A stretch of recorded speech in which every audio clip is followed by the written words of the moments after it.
여야의 내년도 예산안 합의가 불발됐습니다. 여당이 자유한국당을 배제하고 이른바 4+1 예산안을 처리하겠다고 밝힌 가운데 한국당과 한 번 더 협의하는 절차를 거칠지 주목됩니다.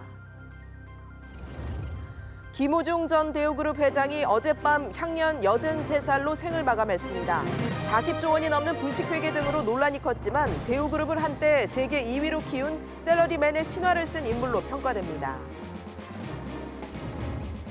서울과 경기, 대구 등의 오후 들어 초미세먼지 주의보가 발령됐습니다. 미세먼지 농도도 빠르게 치솟으면서 내일 낮까지 고농도 미세먼지가 이어지겠습니다. 이재현 CJ그룹 회장이 두 자녀에게 모두 1,220억 원 규모의 주식을 증여했습니다. 이 회장이 본격적인 경영권 승계 작업에 나섰다는 해석이 나오고 있습니다.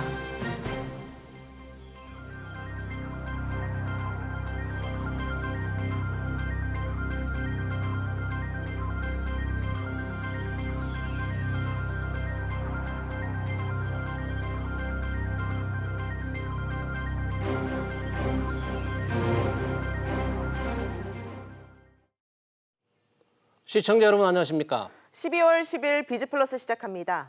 첫 소식입니다. 여야가 내년도 예산안 처리를 놓고 최종談판에 들어갔습니다. 자유한국당을 제외한 4+1 협의체안을 통과시킬지 자유한국당의 의견을 반영한 여야 타협안을 내놓을 것인지를 놓고 논의가 이어지고 있다는데요. 취재기자를 연결해 자세한 상황 알아보겠습니다. 장가희 기자.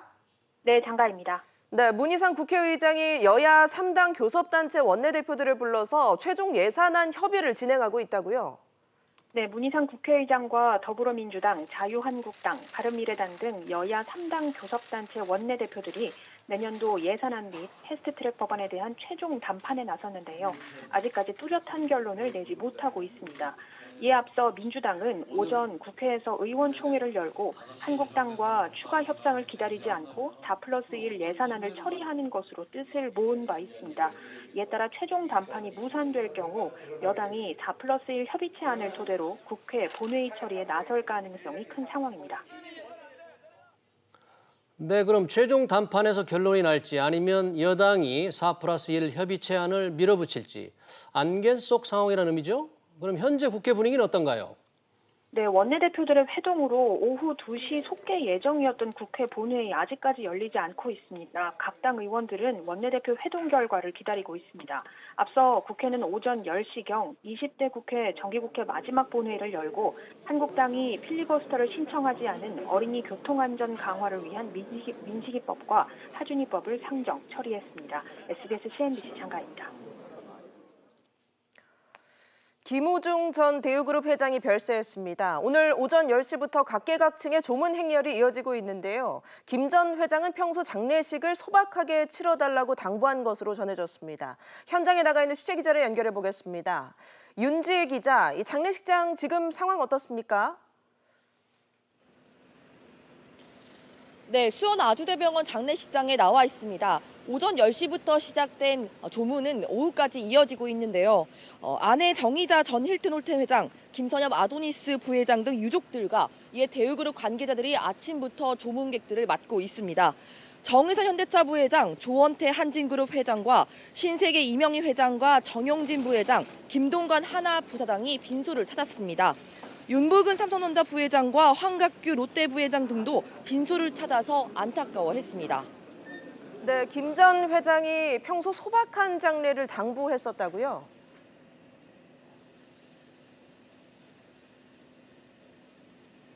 네, 평소 김 전 회장은 장례 문화가 많이 바뀐 것을 감안해서 소박하게 장례를 치르고 싶다는 뜻을 밝혀왔습니다. 유족들도 고인의 뜻을 받들어서 천주교식으로 소박하게 장례를 치르겠다고 설명했습니다. 네, 김 전 회장이 유언은 남겼습니까?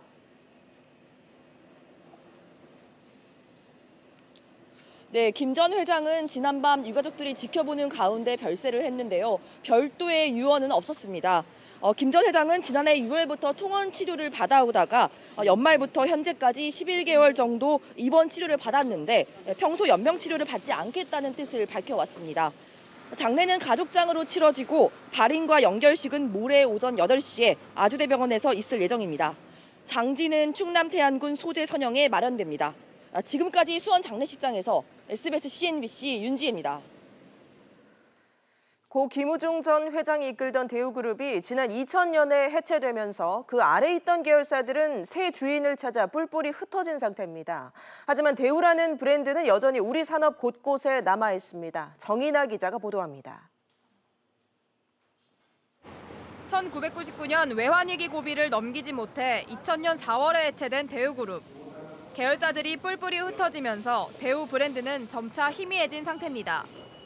그룹 해체라는 비운을 겪고도 사명의 대우를 유지하고 있는 곳은 대우건설과 대우조선해양, 미래에셋대우, 위니아 대우 등입니다.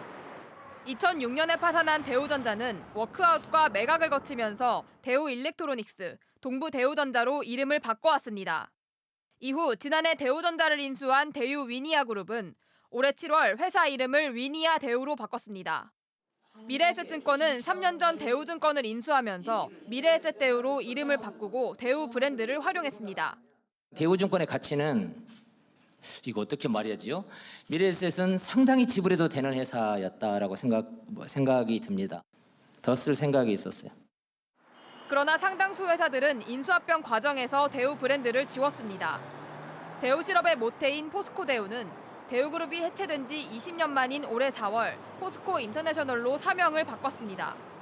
대우조선해양은 현대중공업이 인수를 추진하고 있어 인수 이후 대우 브랜드가 사라질 가능성이 큽니다. 산업은행이 대주주로 있는 대우건설도 새 주인을 찾고 있어 매각 상황에 따라 대우가 사명에서 빠질 여지가 있습니다. SBS CNBC 정인아입니다. 재정 수지 적자가 갈수록 쌓이면서 올 국가 채무가 700조 원에 달하는 것으로 나타났습니다. 관리 재정 수지 적자 규모는 45조 원대를 기록한 가운데 정부가 올해 세수 결손을 공식화했습니다. 취재 기자 연결합니다. 임종윤 기자. 예, 임종윤입니다. 네, 임 기자. 세수 상황이 좀 나아지기는 했지만 여전히 지난해보다 비교해서 좀 더디다면서요. 네, 그렇습니다. 10월만 보면 국세 수입은 32조 3천억 원으로 전년 동월 대비 2조 6천억 원 늘었지만 누계 국세 수입을 보면 260조 4천억 원으로 전년 동기보다 3조 원가량 적습니다.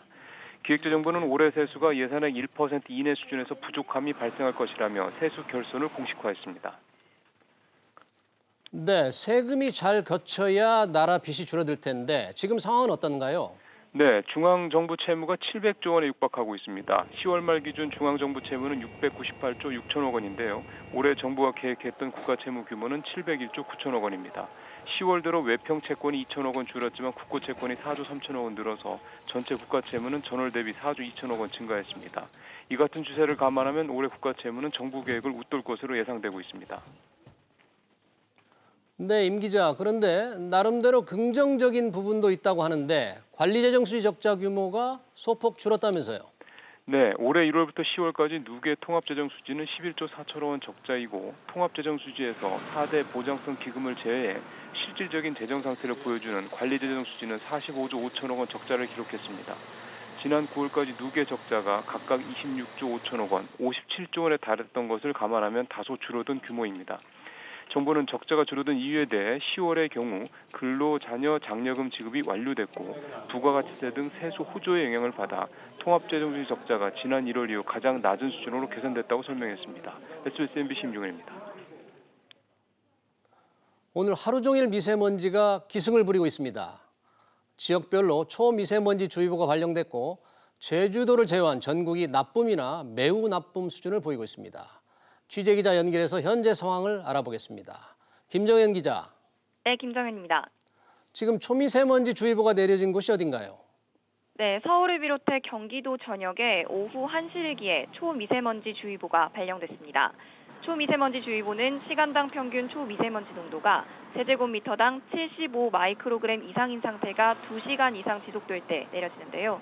오후 4시 기준 서울의 초미세먼지 농도는 108 마이크로그램, 인천은 109 마이크로그램, 경기도는 104 마이크로그램을 가리키고 있습니다. 현재 중부지방을 중심으로 대기 중에 미세먼지띠가 형성된 상황인데요. 정체된 대기 속에 중국에서 고농도 미세먼지가 계속 유입되면서 농도가 짙어지고 있습니다.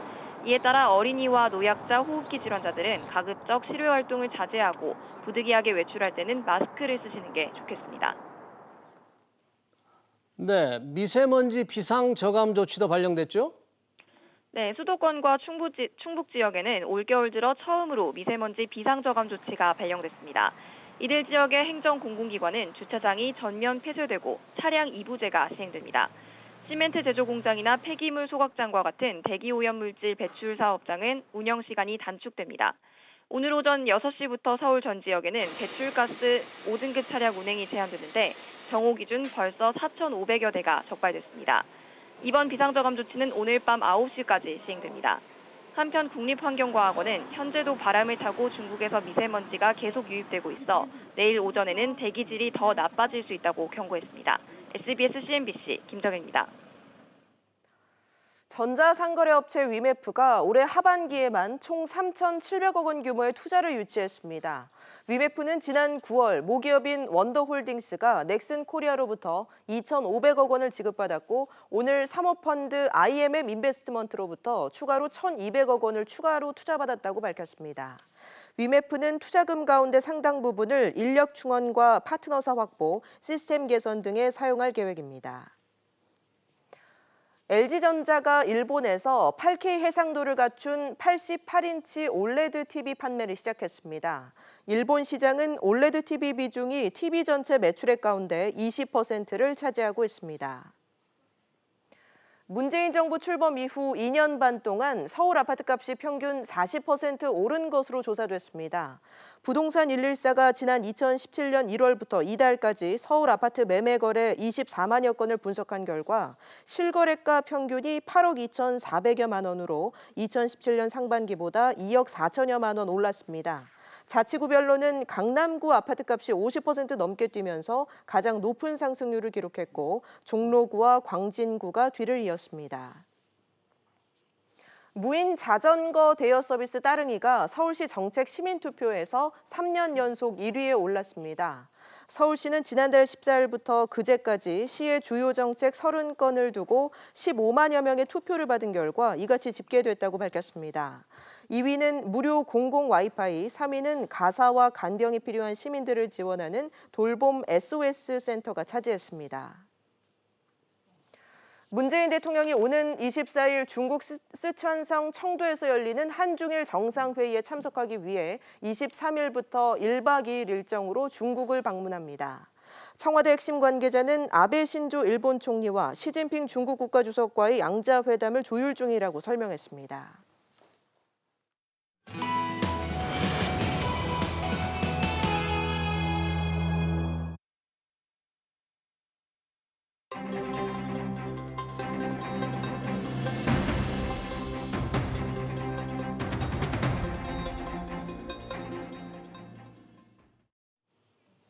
셀러리맨 신화 김우중 전 대우그룹 회장이 어젯밤 숙환으로 별세했습니다. 김 전 회장은 대우 신화를 만들어낸 주역입니다. 그렇지만 분식회계, 부실 경영으로 사법 처리까지 받는 등 파란만장한 일생을 살았습니다. 이렇게 김 전 회장에 대한 평가가 엇갈리는 가운데 여러분들은 김 전 회장을 어떻게 기억하고 계신가요? 문자 샵 3698번으로 의견 보내주시면 실시간으로 토론에 반영하도록 하겠습니다. 오늘 김 전 회장의 공과에 대해서 말씀해 주실 두 분 모셨습니다. 서지용 상명대 경영학부 교수, 또 최양호 현대경제연구원 고문 자리하셨습니다. 어서 오세요. 반갑습니다. 안녕하세요. 네. 먼저 서 교수님, 예. 앞서 이제 빈소에 나가 있는 저희 취재 기자 연결하기도 했었는데요. 현장 분위기 살펴보니까 이제 정재계 인사들의 발길이 이어지고 있습니다. 각계의 지금 반응은 어떨까요? 일단 12월 9일 날 그 수원에 있는 아주대병원에서 이제 숙환으로 별세하셨다고 소식이 알려진 이후에 정계 또 국회의원들, 경기도 교육감, 재계에서 이제 많은 분들이 이제 조문하고 계시고요. 특히 이제 그 신세계그룹의 이제 이명희 회장하고 정용진 부회장, 그다음에 이제 한진그룹의 조원태 회장, 또 이제 내일은 이제 아마 정경련 회장, 허창소 회장도 이제 조문하실 걸로 보이고요. 이제 각계 어떤 그 인사들이 조문하는 걸로 보서는 상당히 애도의 분위기고요. 어쨌든 그 기업 경영에서 상당히 큰 획을 그었던 한 경영인이 이제 별세했다는 소식에 이제 많은 조문객들이 있을 걸로 예상이 됩니다. 최양호 고문님, 네. 빈소는 비교적 검소하게 치러지고 검소한 장례가 이루어지다면서요? 네. 네, 뭐 지금 뭐 본인의 뜻이 네. 뭐 또 영면 치료까지도 거부하시고 조용히 뭐 그런 분위기를 지금 창출하고 계시니까. 네. 하지만 뭐 본인의 생애 자체가 우리에게 전달하는 교훈과 스토리는 네. 우리가 이제 가져갈 수 있을 정도로 네. 강렬하게 각인을 시켜주셨으니까. 네. 하여튼 뭐 이 자리를 빌어서 하여튼 고인의 명복을 다시 한번 빌도록 하겠습니다. 네. 혹시 그 마지막에 이제 유언이 있지 않을까 이런 생각도 했는데 현재 유언이 없는 것으로 그렇게 알려지고 있지 않습니까? 네. 성 교수님 어떠세요? 예, 평소부터 이제 글로벌 청년 사업가 프로그램이라고 베트남 계실 때부터 이제 운영을 해왔고요. 거기에 이제 2009년에 전 대우인들이 모여가지고 이제 대우의 또 세계 경영 연구회라는 모임을 가지면서 이제 그 본인의 어떤 고인의 어떤 그 취지를 살리자 해외 그 글로벌 경영을 위해서 청년들이 이제 많이 해외 나가야 된다 그런 그 취지에 맞춰서 만들어진 게 이제 글로벌 영 비즈니스 매니저 프로그램이라고 그래가지고요. 우리나라 말로 이제 글로벌 청년 사업가 프로그램이라고 합니다. 그거를 조금 더 이제 육성 확장해달라. 거기에 평소에 지인들한테 남기고 별다른 요원 없이 이렇게 돌아가신 걸로 얘기가 나오고 있습니다. 네, 지금 서 교수님께서 GYBM 글로벌 청년 사업가 문제를 했는데 사실 김 회장께서 굉장히 힘들어하기 전에 그러니까 2011년부터 GYBM 사업을 베트남에서 하셨단 말이죠. 벌써 4개 나라, 그러니까 베트남, 미얀마, 그다음에 라오스, 인도네시아, 태국 이 정도 되고 있는데 1000여 명의 청년 사업가를 배출했어요. 김 회장이 GYBM에 지금 가지고 있는 열정, 가졌던 열정을 좀 설명해 주시겠습니까? 근데 2010년도에 이제 현지 조사라고 2011년도에 이제 베트남에서 40명이 들어갔는데 원래 이제 의도는 그겁니다. 중소기업들 거기에 한국인 직원 서너 명은 들어가 있어야 이것이 네트워킹이 되고 그다음에 그 현지에서의 어떤 한국의 물건과 한국의 문화와 한국의 가치관을 전달할 수 있다는 생각에서 했는데요. 이거는 단지 현지에서 이제 현지어를 대학과 같이 이제 공부를 한 후에 취업하는 게 목적이 아니라 10년 후에 창업까지도 기획을 할 수 있는 우리 청년들을 우리 이제 육성하는 그런 기관이고요. 결국은 세계는 넓고 할 일은 많다를 이제 우리 청년들에게 심어주는 교육기관으로 거듭나는 그런 GYBM으로 알고 있습니다. 네, GYBM이 이제 아세안의 중요성을 강조했는데 서 교수님 사실 최근 들어서 우리 정부가 아세안의 중요성을 강조하고 있단 말이죠. 그런데 김우중 회장께서는 2011년부터 그런 청년 사업가를 양성해서 아세안을 공략하라 그런 얘기를 했는데 역시 세계경을 했던 분담께 상당히 선견 지명이 있는 것 아닐까요? 예, 미래를 내다보는 해안이 있으셨다고 보여지죠. 그러니까 지금 신남방 정책으로 정부가 추진하고 있는 아세안과의 교류 강화 그런 취지에서 보게 되면은 상당히 오래 전에 김우중 회장은 벌써 이 아세안의 중요성에 대해서 인지하고 우리 이제 청년들을 이제 그쪽으로 내보내고 현지 경영도 지도했고 또 육성 프로그램도 운영했다는 측면에서 보면 상당히 이제 해안이 있다고 볼 수 있고요. 특히 이제 오히려 이제 김우중 사관학교라고 그래가지고 GYBM이 그 현지에서도 상당히 네트워크의 중요한 그 부분으로 인식되고 있다는 측면에서 보면 하나의 그 중요한 어떤 그 프로그램 양성을 떠나서 경영인으로서 미래를 내다보는 해안도 이제 상당히 탁월했다 이렇게 생각이 되고 아까도 말씀하셨지만 이제 GYBM이 이제 어느덧 1000여 명 배출이 됐고요. 올해도 이제 150명을 이제 이제 선발을 해가지고 이제 베트남이라든지 미얀마, 태국, 인도네시아에서 계속 그 기수별로 타이트하게 운영을 하고 있다는 측면에서 보면 우리나라 이제 해외 경영 측면에 이제 아세안과의 교류에서도 상당히 역할을 하지 않을까 생각이 됩니다. 지금 이제 말씀해 주시는데 김우중 회장이 생전에 기준이 있었어요. 그러니까 가장 먼저 아프리카 진출하셨잖아요. 가장 먼저 동유럽 가셨죠. 그다음에 이제 아세안을 갔는데 기준이 뭐냐면 1번이 인구수입니다. 두 번째가 인구의 평균 연령. 베트남 같은데 29.4세예요. 평균 연령이 30이 안 되죠. 30이 안 되죠. 그다음에 정치체제의 안전성, 사회주의든 자본주의든 그건 상관없이 체제가 안정하느냐. 그다음에 지도자의 개발 의지가 있느냐. 거기에 방점을 둬서 이 진출한 나라들을 본인이 직접 정하신 겁니다. 그래서 거기에 한국인들이 들어가서 이제 교육을 받고 현지 교육을 받고 현지에서 진출할 수 있는 우리나라가 너무 지금 취업도 안 되고 뭐 해외로 나가서 이렇게 경제적 영토를 넓히는 게 본인의 꿈이었다. 이렇게 봤을 때는 좀 해안뿐만 아니라 탁월한 기준도 갖고 계셨다. 제가 잠깐 덧붙이자면 그 청년 사업가를 뽑을 때 김우중 회장께서 굉장히 힘이 드는데도 면접을 직접 받다고 하더라고요. 그 이제 회장하신 정병주 회장님, 정병주 회장. 그분은 또 계속 공무원도 많이 하고 계시는데 그분도 면접은 한 번도 안 빠지고 보시고요. 그러다 보니까 지금 이 네트워킹이 굉장히 활발히 잘 되고 네. 이제 앞으로 이 큰 자산이 되는데 사실 이제 이게 1인당 800만 원 정도 들어가는 프로그램입니다. 그러다 네. 보니까 최근에는 정부에서 네. K무브라고 예산을 이제 지원하는 그러한 반열까지 올랐다고 봅니다. 네. 김우중 전 회장과 베트남과의 각별한 인연에 대해서 또 말씀해 주셨는데요. 김 회장을 지칭하는 수식어들이 참 많은 것 같습니다. 그 중에서도 뭐 셀러리맨의 신화다라는 걸 꼽을 수 있을 것 같은데요. 예. 뭐 30살에 이제 창업을 해서 재계 2위의 기업으로 키워낸 그런 인물로 볼 수 있죠. 예, 67년도에 이제 그 대우실업이라는 그 상사죠. 상사를 네. 설립을 했는데 그 당시에 이제 자본금이 이제 500만 원에 불과했고요. 네. 그 직원들도 5명에 불과했는데 그 짧은 시간 내에 이제 대기업으로 이제 키워냈다는 그 노하우만 보더라도 상당히 대단한 분인 것 같고요. 그러다 보니까 이제 셀러리맨의 신화라고 생각을 했던 거고 전형적인 그 상사맨이었던 것 같아요. 그러니까 탁월한 그 어떤 친화력이라든가 네. 그다음에 그 어떤 유창한 언어 구사력, 영어 구사 능력, 그다음에 이제 시간을 상당히 아꼈던 인물이었던 것 같고요. 그러다 보니까 이제 사실 아쉬운 거는 해외에서 팔 수 있는 제품들은 모두 다 팔 수 있다. 네. 사실 그런 이제 소식어도 나오고 트리코트김이라고 해서 이제 사실 어떻게 보면 원단 이제 파는 그런 이제 상사였는데 시작은 미약했지만은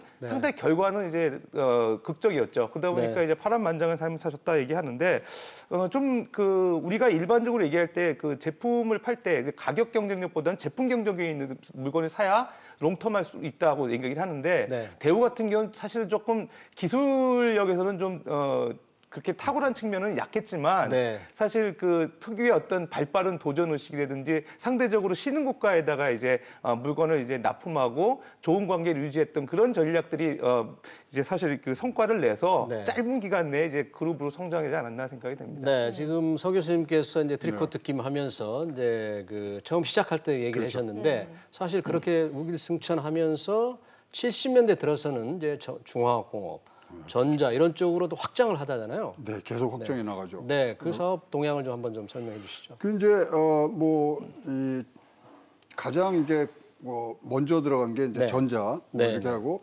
그다음에 사실 세계 경영의 포커스를 어디다 맞추셨냐면 네, 자동차에다 맞추셨어요. 자동차. 네. 그러다 보니까 자동차에 굉장히 애착이 강하셨고 또 자동차 하다 보니까 사실은 이제 IMF 들어가면서는 GM과 합작을 해야 되느니 말아야 되느니 이런 상황에서도 쌍용 자동차를 또 인수를 하거든요. 네. 예. 그러면서 이제 좀 굉장히 부담이 또 겹치는 네. 그런 부분들이 이제 계속 창출되면서 그룹 해체를 맞이했습니다만은 사실 안 벌린 데는 없습니다. 근데 자동차 같은 경우에 동유럽으로 계속 제일 먼저 나갔지 않습니까? 제일 먼저 나가서 네. 사실 이제 그렇게 나간 거는 네. 글로벌 성장의 중심축이 어디냐. 네. 그 나라를 23개를 정해갖고 진출합니다. 세계 경영을 발표할 때가 시대적 상황이 어떻게 되냐면 베를린 장벽이 무너졌고 네. 소련 전체가 붕괴되는 그리고 EU가 출범하는 시대에 여기는 이제 현지로 나가야 되겠다. 그래서 세계 경영이라는 기치를 1993년대에 외치면서 나가서 거기에 모든 책임과 권리를 다 줍니다. 네. 그래서 우리 다른 회사하고는 틀리게 현지 법인의 법인장이 다 사장급입니다. 네. 그 안에서 마케팅 전략, 뭐 R&D까지 다 하도록 그런 배려를 했고 직접 거기서 살아남아라. 네. 그게 세계 경영이 아주 기본이 됐죠. 네. 네. 네, 그 김우중 회장과 함께 뭐 이병철 이제 삼성과 현대를 키운 이병철, 정주영 이런 1세대 창업가와 달리 조금 김우중 회장에 대한 국내외 평가는 어떤 게 있을까요? 저 세계 시장을 가장 효율적으로 쓴 글로벌 기업가라는 것은 누구도 뭐 부인할 수 없는 문제고요. 그다음에 가장 키워드는 자기의 이 생각 중에 하나가 실패를 두려워하지 말아가 굉장히 주된 가치관의 중심에 섰고요. 거기에서 가장 자기가 애착을 갖는 단어는 먼저랍니다. 먼저 도전하는 거예요. 네. 그래서 최고보다는 아까 뭐 품질 얘기도 하셨지만 최고보다는 최초가 돼서 이런 우리의 살 길을 만들어가는 부분들을 네. 굉장히 많이 하셨고요. 적극적으로 해외로 나가셨죠. 그리고 멀리 진출을 하신 거죠. 네. 사실 그런 내용 먼저 하고 멀리 진출하고 그렇죠. 그런 내용이 서 교수님 그 출간한 책 유명한 책이잖아요. 세계는 없고 할 일은 많다. 그 책이 베스트셀러가 되면서 전반적으로 굉장한 이제 히트를 쳤지 않습니까? 그 책에 담긴 당시 책이 어떻게 쓰여졌고 그 책에 담긴 김우중 회장의 세계 경영의 철학 한번 다시 듣고 싶습니다.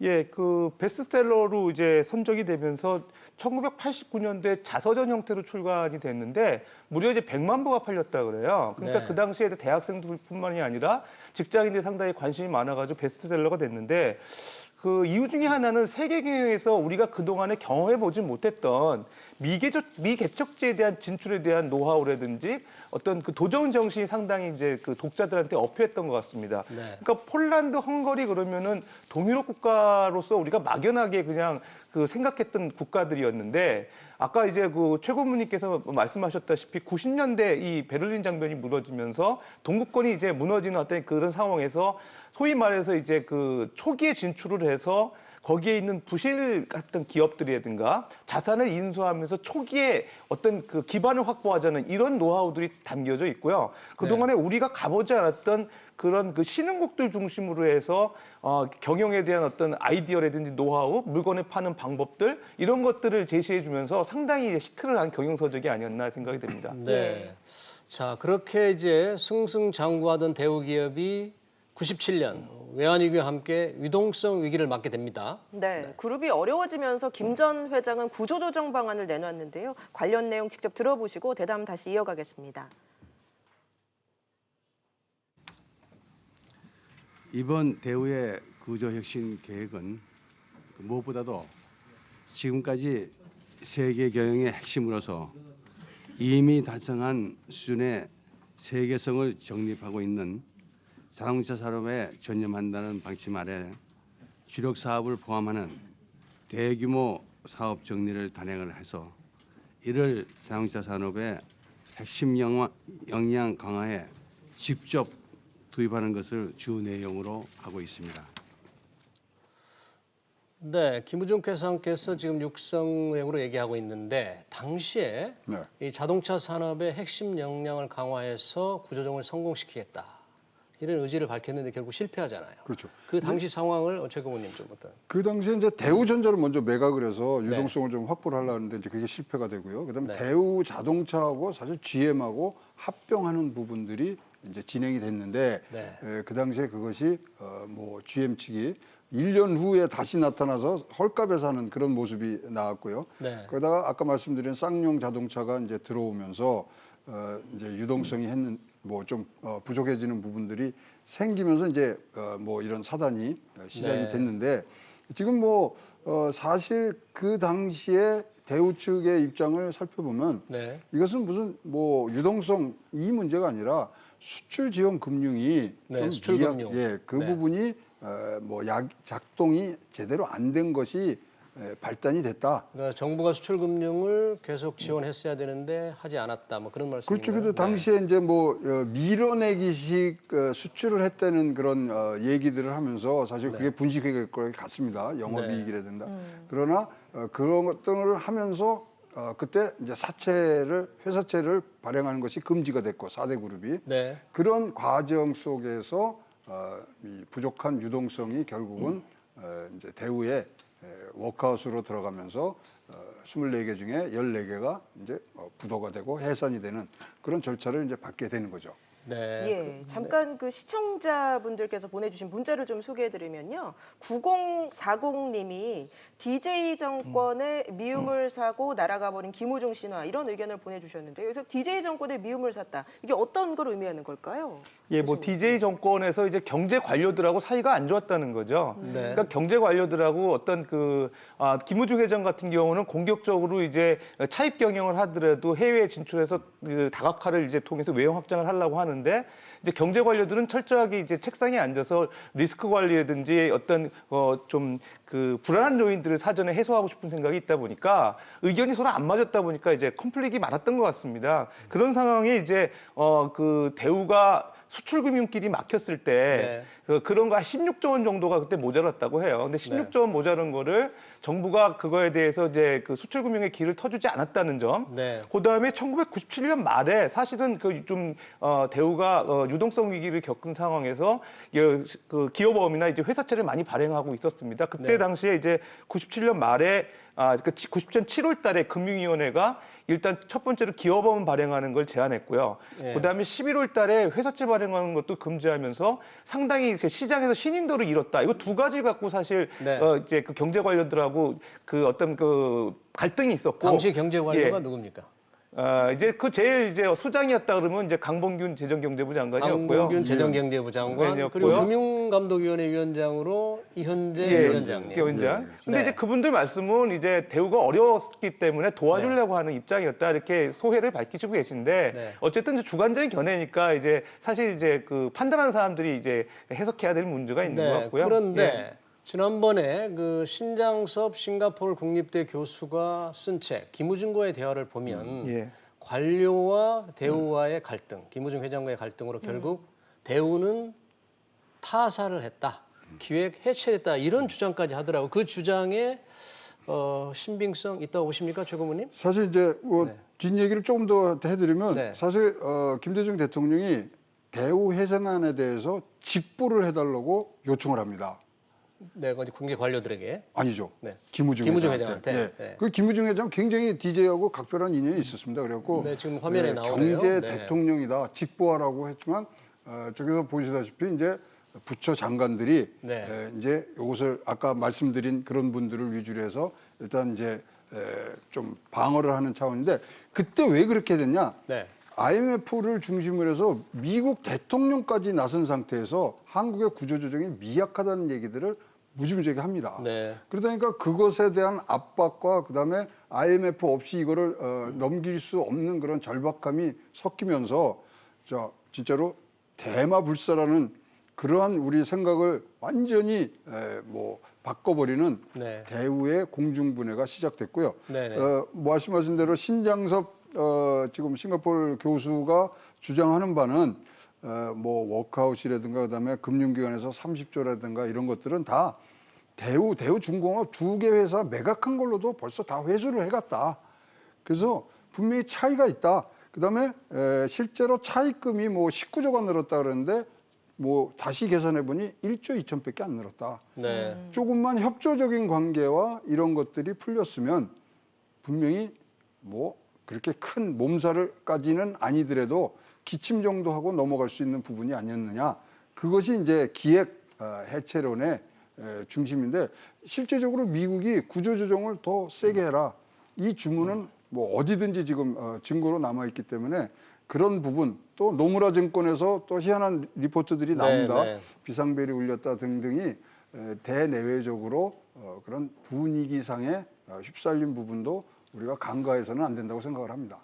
서 교수님, 지금 기획회체론 일부에서 아주 강력하게 주장을 하고 있는데 나중에 장부를 들춰보니까 자산보다 사실 부채가 훨씬 많았거든요. 그러니까 구조조정의 필요성 그리고 유동성 악화에서 결국은 거품이 너무 많아서 견디기 어려운 어쩔 수 없는 거 아니냐. 기획해체론에 대한 반론으로 그렇게 보는 측도 있죠. 사실 제가 좀 그런 쪽으로 생각을 하고 있습니다. 왜냐하면 일단 부채 비율이 500%가 넘어간 상황이었고요. 전통적으로 차입 그 레버리지 경영을 했기 때문에 그 모든 자산 인수할 때 이제 부채를 이용해 가지고 자산을 인수하는 소위 말해서 레버리지 바이아웃 전략을 썼거든요. 그러다 보니까 기본적으로 부채 비율이 500% 이상 넘어간 상태에서 단기적으로 유동성 위기가 오는 거를 이제 그 기업어음이나 회사채를 발행하면서 자금 조달을 해왔던 거거든요. 그런 상황에서 이제 해외에서 수출금융까지 이제 지원이 막히다 보니까 사실은 정부에 이제 구조조정을 했는데 그걸 거부했다 그래가지고 기획해체론을 주장하는 건데 당시의 상황에서 또 어떤 문제가 있었냐면은 기획해체론의 가장 요지가 사실 은행들을 압박해가지고 자금을 회수하도록 정부가 요청했다 이런 걸 얘기하고 계신데. 그 당시 은행들이 사실 BIS 비율이 많이 떨어지면서 유동성 관리 측면에서 이제 그 자기 자본 확충을 하기 위해서 BIS 비율을 엄격하게 관리하던 시기였어요. 그러다 보니까 회수할 수밖에 없었거든요. 회수할 수밖에 없는 상황이었다는 거죠. 그런 상황에서 아까 이제 최 고문님 말씀하신 대로 또 IMF 권고안도 있는 상황에서 가장 부실하게 재무 구조가 악화되어 있는 기업을 선정하는 과정에서 대우가 선정이 된 것 같고요. 네. 41개사가 되는 계열사가 모두 이제 워크아웃 대상으로 선정되면서 네. 아마 그룹이 이제 해체되는 길로 가지 않았나 그렇게 생각이 됩니다. 당시에 이제 논쟁이 있었던 게 뭐냐면 네. 원래 회계감사에 갔을 때는 자산이 더 컸어요. 부채보다. 원래 회계감사 때. 예, 네. 그러다가 부채로 잡을 수도 있고 잡지 않을 수도 있는 부분들이 네. 뒤에 실사 부분에서 그것이 크게 넘어옵니다. 그러다 보니까 자산 부채가 이제 거꾸로 되면서 여기는 회생보다는 청산하는 게 낫겠다. 네. 이렇게 된 거거든요. 그래서 네네. 당시에도 회계에 대한 보수적으로 보느냐, 그다음에 채무를 어떻게 보느냐. 그것이 아까 말씀하신 회사채 부분의 회수율을 50%로 본 거거든요. 네. 그래서 과연 50%만 받느냐. 그런데 논쟁이 있었기 때문에 아직도 이것이 지금 고인의 생후에도 이제 논쟁이 되고 있다고 근데 보여집니다. 이런 논쟁에 덧붙이자면 이런 얘기도 있더라고요. 지난 2008년 국제금융위기 때 미국은 GM에 정부 돈을 투입해서 살리고 그러지 않았습니까? 그렇죠. 근데 지난 우리 외환위기 때는 정부 돈은커녕 이렇게 환수를 해가지고 결국 기업이 망해야 됐으니까 전혀 처방이 너무 다르다. 미국의 이중잣대다. 뭐 이런 지적도 있어요. 네. 진짜 보는 시각에 따라서는 네. 지금 말씀하신 점에 대해서는 제가 굉장히 찬성을 하는 부분들이 있거든요. 네. 왜냐하면은 지금 미국 같은 경우도 그때는 네. 회사를 살리는 게 고용면에서 본 네. 사항이 있고요.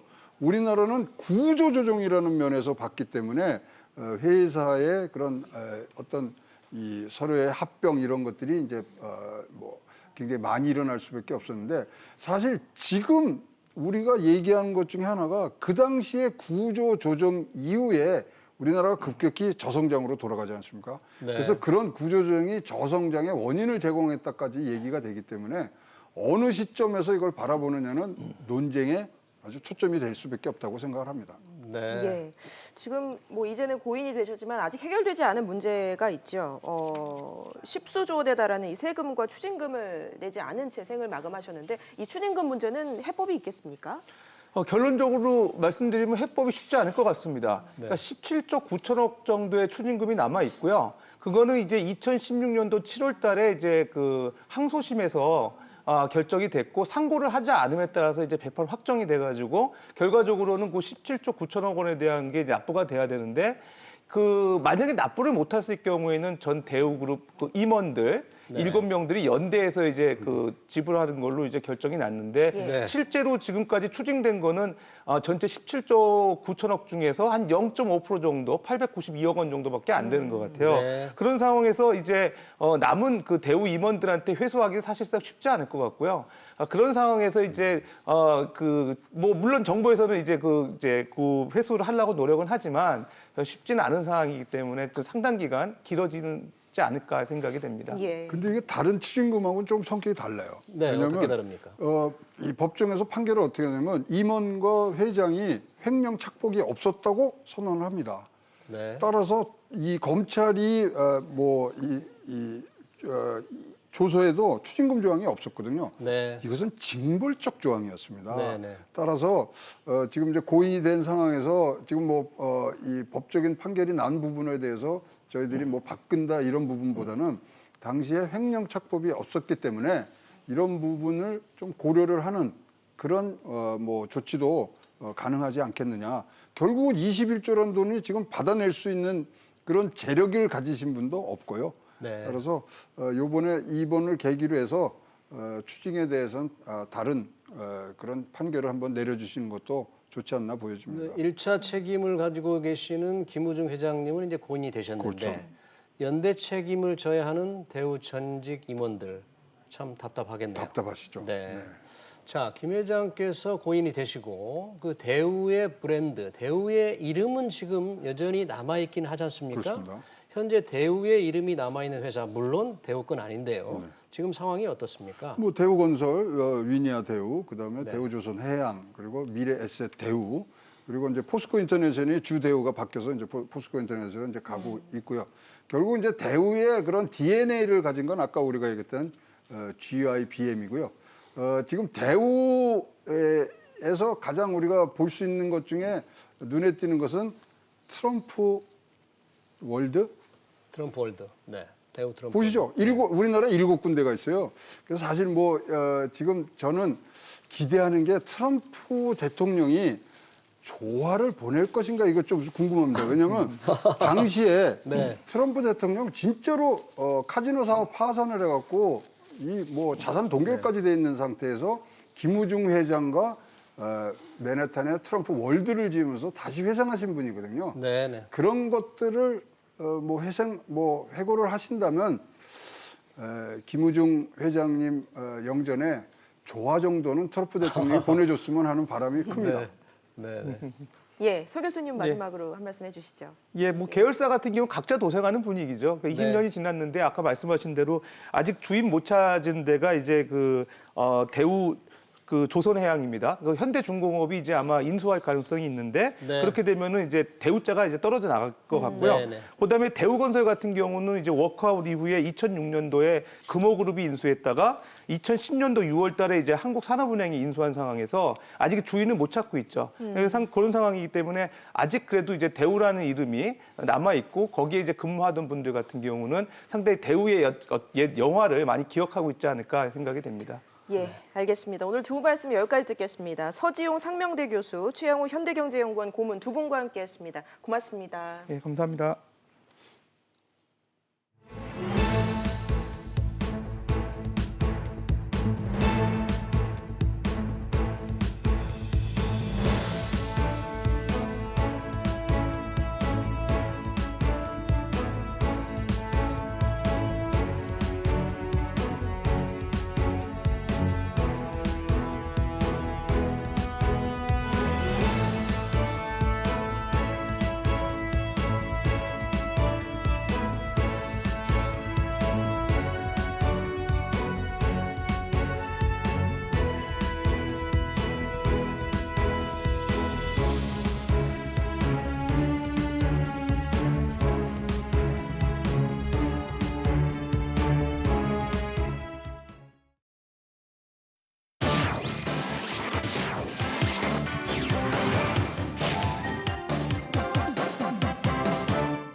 이재현 CJ그룹 회장이 어제 자녀들에게 지주사 지분을 증여했습니다.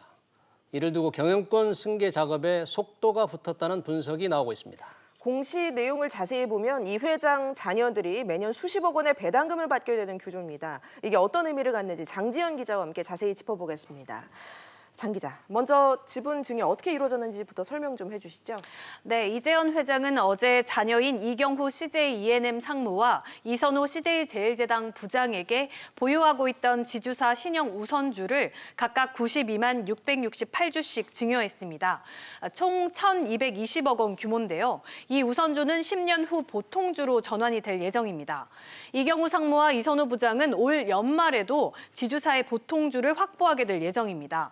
앞서 CJ그룹은 지난 4월 계열사 CJ 올리브 네트워크스를 지주사 CJ의 100% 자회사로 편입시키기로 했는데 이 과정에서 오는 27일 두 사람이 갖고 있던 CJ 올리브 네트워크스 지분과 지주사 CJ 보통주 지분을 맞교환하기로 한 겁니다. 결과적으로 말씀드리면 보통주를 기준으로 2029년에 이선호 씨는 CJ 지분 5.1%, 이경후 씨는 3.8%를 확보하게 되는 겁니다. 네, 장 기자. 그러면 이재현 회장이 넘겨준 지분율로만 보면 아직 경영권 승계 작업의 일환으로 보기에는 좀 무리가 있죠? 그렇지는 않습니다. 두 사람이 이번에 받은 CJ 지분을 바탕으로 승계에 필요한 자금을 충분히 마련할 수 있게 됐는데요. 지주사 CJ가 배당을 원체 많이 하기 때문입니다. 특별한 영업활동을 하지 않는 지주사가 배당이 클 수 있는 건 계열사로부터 매년 수백억 원의 브랜드 사용료를 받기 때문인데요. 오늘 공정위 발표 자료를 보시면 CJ는 전체 35개 대기업 집단 가운데 5번째로 브랜드 사용료를 많이 걷어갔습니다. 주요 계열사로부터 받는 브랜드 사용료가 내년치 계약분만 937억 원인데요. 지주사 CJ 매출이 지난해 1,700억 원이었으니 대부분의 매출을 계열사에서 받는 브랜드 사용료로 얻어가는 겁니다. 겁니다. 이렇게 거둔 브랜드 수수료로 CJ는 연간 400억 원씩 배당을 해왔습니다. 지난해를 기준으로 했을 때 보통주는 주당 1,450원, 우선주는 주당 1,500원을 각각 배당했는데 만약에 올해도 같은 기준으로 배당을 한다고 가정을 하면 이선호 부장은 25억 원, 이경우 상무는 18억 원을 받을 것으로 예상이 됩니다. 지분을 끌어모을 수 있는 실탄을 마련하게 되는 셈입니다. 네, 증여를 받은 시점을 봐도 연말에 배당하기 직전이네요. 네. 이런 가운데 최근에 이 CJ그룹의 경영 기조가 바뀐 것 같더라고요. 네, CJ그룹은 기존 외형 확대 기조에서 바뀌어서 최근에 각종 자산을 매각하고 있습니다. 2016년부터 지난해까지 인수합병한 기업만 20여 곳에 달했지만 지난해 CJ 헬스케어 매각을 시작으로 CJ 헬로비전, CJ 제일제당 가양동 부지 매각 작업을 진행하고 있습니다. 여기에 대해서 그룹 측은 이런 행보가 재무 건전성 확보를 위한 것이지 승계 이슈와는 전혀 무관하다고 밝힌 상황입니다. 알겠습니다. 장 기자 얘기 잘 들었습니다. 이른바 타다금지법을 둘러싼 논란이 계속되는 가운데 국토교통부가 오늘 입장을 밝혔습니다. 타다를 향해 갈등 해소를 위해 어떤 노력을 했고 또 대안은 있는지 반문을 하면서 여객운수법 개정안은 제도와 혁신의 틀을 만들고 기회를 주는 것이라고 강조했는데요. 이에 대해 타다의 모회사인 소카의 이재용 대표 또다시 SNS에 반박글을 올렸습니다. 조슬기 기자와 함께 현재 상황을 짚어보겠습니다. 조 기자. 네. 먼저 지금 타다금지법 국회 지금 진행 상황이 어떻습니까? 네, 상임위 통과 이후 법사위 그리고 마지막 관문인 본회의 통과만을 남겨놓고 있습니다. 그런데 어제 법사위 그 전체 회의에서 오늘 본회의에 올릴 안건 조율에 타다금지법은 빠졌습니다. 아시다시피 오늘 국회 본회의는 비쟁점 법안만 처리가 됐습니다. 그러나 앞서 상임위에서 별다른 의견 충돌 없이 일사천리로 이 법안이 통과됐던 점을 감안하면 시간 문제다 이런 분석이 나옵니다. 네, 오늘 국토부가 브리핑을 열어서 타다 측의 주장을 반박했다고요? 그렇습니다. 국토부는 여객운수사업법 개정안이 타다금지법이 아니다 이런 기본 입장을 밝혔습니다. 타다를 포함한 이 모빌리티 사업이 공정한 틀 안에서 경쟁할 수 있도록 상생의 장을 마련한 법안이라고 설명했는데요. 그러면서 타다만 혁신 기업을 대변한다고 볼 수 없고 다른 스타트업들은 정부의 제도와 방침에 찬성하고 있다 이런 입장을 밝혔습니다. 직접 들어보시죠. 타다가 주장하는 부분들은 현재 우리가 추진하는 제도 안으로 안 들어오고 밖에서 현재처럼 그대로 하겠다는 부분이기 때문에 기본적으로 정부가 추진하는 상생안하고 벗어나는 부분이라서 저희가 수용할 수 없었던 거고. 네, 국토부는 또 이 택시업계의 갈등에 대해 이분법적인 논쟁으로 몰아가지 말라, 그리고 구체적인 상생 대안을 제시하라 이런 입장도 밝혔습니다. 또 사회적 갈등을 이야기했으면 그에 대한 책임도 져야 한다고 강조했습니다. 네, 조 기자. 근데 역시 또 이재용 소카 대표 또다시 강하게 반박했죠? 그렇습니다. 이 대표는 이 국토부의 지적에 대안을 마련해야 될 곳은 바로 국토부다 이렇게 재차 반박했습니다. 이 대표는 재차 페이스북을 통해 국토부 발표에 또다시 할 말을 잃었다면서 택시기사들이 신산업 때문에 피해를 봤다면 그 피해가 얼마나 되는지를 조사하고 또 어떻게 보상할지 대안을 마련하는 곳이 국토부 아닌가 이렇게 반문했습니다. 앞서 이 대표는 어제 개정안이 통과되면 문을 닫아야 된다고 호소를 하기도 했는데요. 국회에서 논의되는 개정안은 상생을 위한 법안은 아니라고 말 그대로 타다금지법이란 입장을 거듭 고수했습니다. 네, 이 같은 모빌리티 업계의 반응은 어떻습니까? 네, 이 대표의 입장은 크게 다르지 않은 모습입니다. 현재 정부가 마련한 이 개정안을 토대로 사업을 진행한다고 했을 때 큰 자본이 소요되기 때문입니다. 인력과 자본이 상대적으로 부족한 스타트업이 사업을 시작하기에는 거의 불가능에 가깝다는 지적입니다. 네, 조 기자 얘기 잘 들었습니다.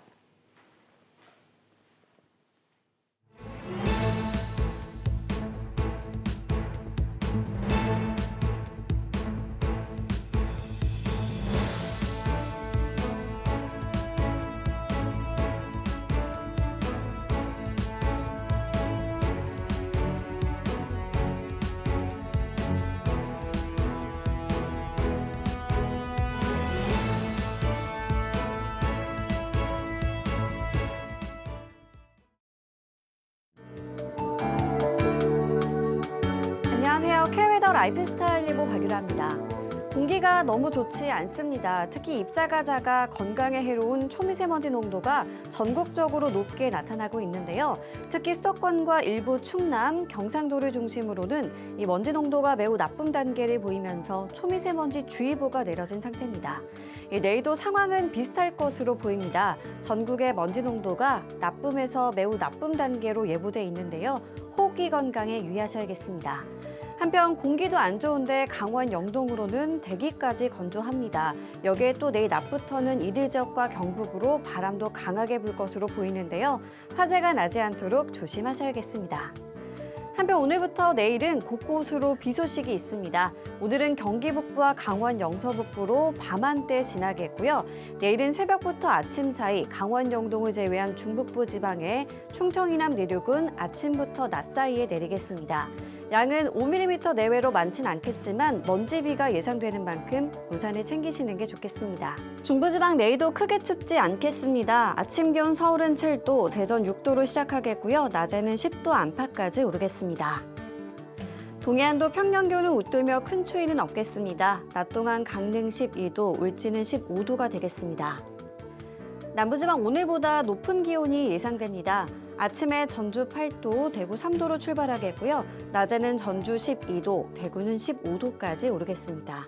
모레 아침부터는 다시 기온이 큰 폭으로 떨어져 추워지겠고요. 서해안에는 눈이 내릴 것으로 예상되고 있습니다. 기상정보였습니다. 김우중 회장은 신흥개도국 출신으로 한때 세계 최대 다국적 기업군을 이끌었습니다. 1998년 외환위기에 휘말려 몰락하기 전까지 거침없는 세계 경영을 펼쳐왔습니다. 이제 대우는 사라졌고 창업자인 김우중 회장도 떠났습니다. 하지만 세계 경영을 외쳤던 김우중 회장의 도전 정신, 한국 기업사에 영원히 남을 것입니다. 네, 비즈플러스는 여기까지고요. 7시에 뉴스 프리즘이 이어집니다. 시청해주신 여러분 고맙습니다.